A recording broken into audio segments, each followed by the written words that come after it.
I want to just update my viewers on the results overnight from the Boris Johnson by-elections. There were two in the UK, the first two tests that have come after he narrowly won that confidence vote a little while back. Now, he can't be challenged by his colleagues under the rules for the next 12 months, but the Lib Dems, they've overturned one of the biggest Tory majorities in the country. They've won the seat of Tiverton and Honiton.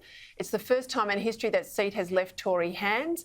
There was another seat that fell to the left. This is Wakefield. It was one of the red wall seats that he won at the last election. That's gone back to Labor, which says that these red wall seats can't be ignored. This will make things pretty rocky. As I said, Prue, they can't challenge him for another 12 months, but there's real pressure on him to resign. The party's chairman, Oliver Dowden, he has resigned in recent hours over this debacle. Where's it going to head? Well, I feel he's a dead man walking. I just cannot see how he can survive this. His, blatant, flouting of the rules when it came to COVID. And the fact that no one really gets him anymore. Is he woke? He seems to be turning into a greenie. He's not a true Conservative or a Tory, as I know them.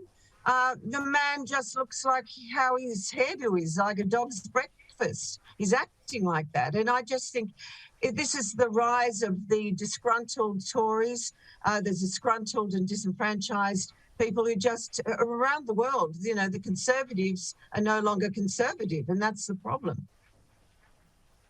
Yeah, but there's lessons here for us, isn't there, Nick? Because the people that voted for him in that red wall election and voted for Brexit can't recognise the bloke that they're seeing now. And I'd have to say, I think some quiet Australians who voted for Scott Morrison in 2019 couldn't recognise the bloke that they were asked to vote for a month ago.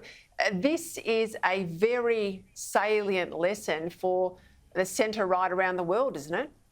Yeah, look, I think there's great parallels here with what happened in this country, last month in the election, because the Tories here have lost essentially to, what passes for a teal candidate in the Lib Dem candidate in Tiverton and Honiton, which is incidentally increasingly a university-dominated seat, so it's that kind of electorate. And at the other end, they've lost to a traditional Labor candidate in an old red wall seat, an old mining town in the East Midlands. So I think that it's exactly what happened to the coalition here, is that they lost seats both, in the inner city electorates to Teal candidates and to some Labor candidates. So this is what happens, of course, is when it's not clear to voters who you are and what you stand for, then you're in danger of fraying at both ends. And I think that's what's happening to Boris Johnson right now.